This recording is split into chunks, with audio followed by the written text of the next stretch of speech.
Hello and welcome to the interview here on France 24. Our guest today is Vivian Balakrishnan. He is Singapore's Minister for Foreign Affairs and he joins us from Singapore. Thank you very much for being with us today.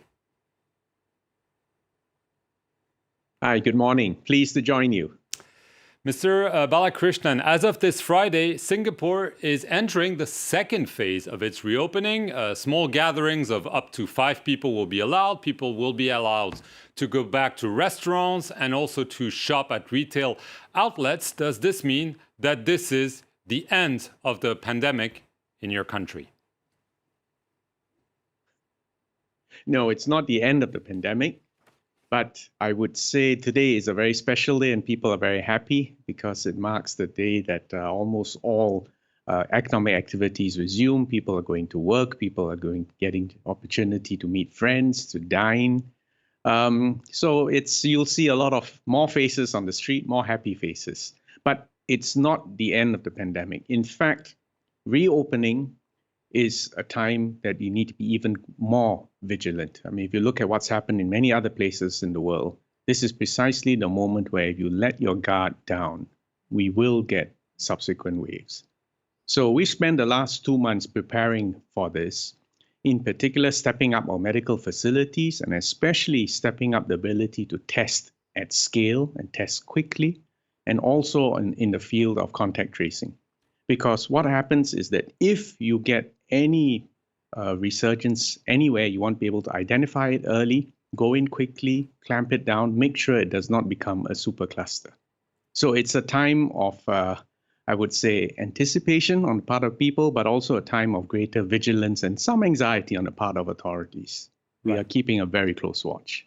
Obviously, your country had over 41,000 cases. Clearly, you went after the virus by massive testing. Are you planning to step up testing in this very delicate phase, as you just described it? No, absolutely. In fact, we intend before the end of the year to reach the ability to test 40,000 a day. In fact, if you look at our testing rates in Singapore, I think on a per capita basis, we are one of the highest in the world. It's this combination of meticulous, quick, and testing at scale and contact tracing, which is the only way to prevent this virus from having a strong resurgence. The ultimate solution is a vaccine, but at this point in time, it's anybody's guess. It could take a year, 18 months, or even longer. But you have to resume a life. You have to go back to some sense of normalcy, but it will be a new normal. And I expect this new normal to persist for at least a year or longer. Right. Obviously, you mentioned contact tracing. There are debates, including in your country, about privacy. You've decided essentially to be very aggressive when it comes to contact tracing. Is there a risk for privacy? Because you want to know exactly who's meeting whom, but up to what point can you go? Well, first of all, these are exceptional times. In normal times, I don't think any population would countenance contact tracing at scale. So that's the first point. This is an emergency. This is a crisis. Secondly, the way we have done it is to avoid the two extremes where it's a completely decentralized, anonymous system on one hand versus a completely centralized system where the government knows everyone's interactions. In our case, it's a hybrid. In fact, the data resides in a person's app or device. It never leaves that person's possession unless and until in the unlikely event that he's diagnosed to be positive.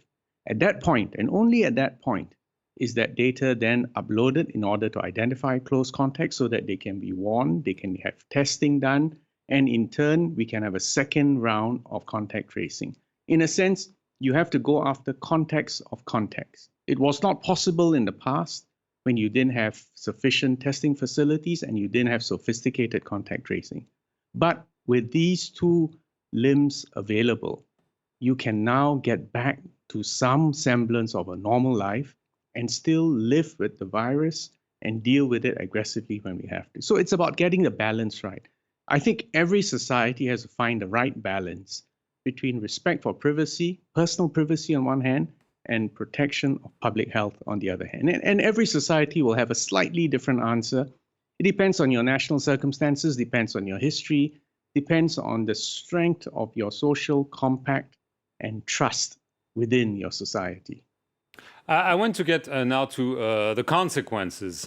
Clearly, Singapore has been a hub, for trade. Trade is a big part of your economy. Clearly, the consequences will be drastic. Are you concerned that this might be even worse than the pandemic? We're very concerned. This is not just a public health disaster. This has been the biggest economic slowdown, I think, for all of us in our lifetime. So there's no question that this is a major, major disruption.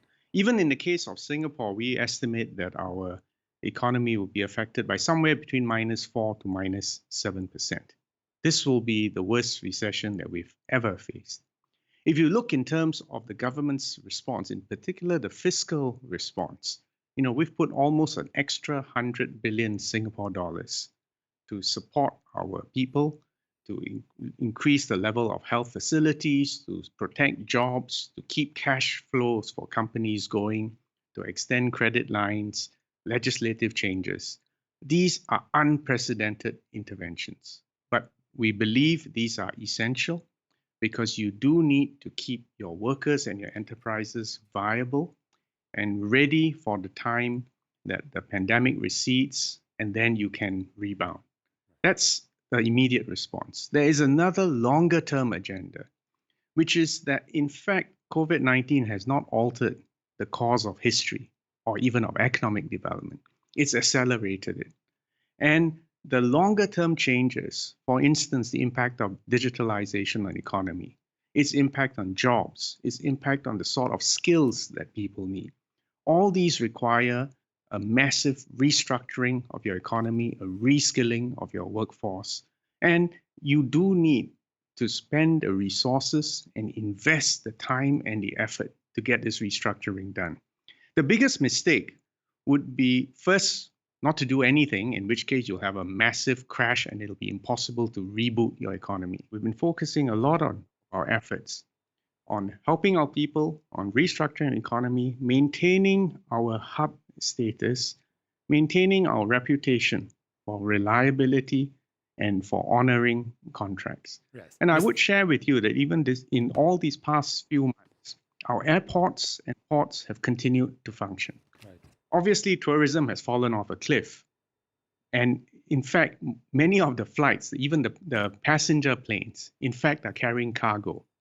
But this has been very important to keep lines of communication open and for Singapore to continue to act as an essential air bridge, a hub for both goods, food, medication, essential services, and also, equally, I may add, since you're calling me from France, for people who have been stranded all over the world who want to get back home. Right.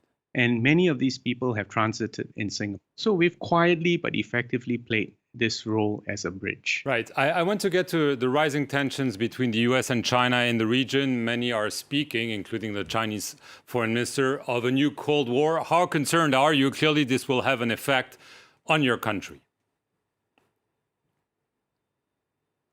We're very concerned. And let me explain why we're concerned. America is the largest foreign investor in Singapore. In fact, America has more invested in Singapore and in Southeast Asia than America has invested in China, Korea, and Japan combined. So I always remind the American administration that they have got real stakes in Southeast Asia. And this is a relationship which benefits the people in America and the people in Singapore. Secondly, America is our largest trading partner where services are concerned, and our third largest trading partner for goods. Now, if you look at China, China is our largest trading partner. Ironically, or rather paradoxically, Singapore is the largest foreign investor. in China. So if you add all these data points, Singapore does best when the relationship between America and China is good, strong, and constructive. Then we play a role adding value, being a connector, being a hub, and being part of global value chains. Now, clearly, if that relationship breaks down, then it will be a very tough time for all of us, not just in Singapore, but for the rest of us in Southeast Asia. So Are you we're watching concerned this of this very, very about a closely. breakdown? Are you really concerned? Of course, we are concerned. But for what it's worth, I mean, we keep counseling for cool heads, for more dialogue, for a recognition that for both China and America, they will have to learn to both compete and to collaborate. And let me give you examples of that, because I used to be involved on the climate change circuit. The biggest problems that the world are going to confront in the future, climate change, pandemics, terrorism, these are all transboundary problems.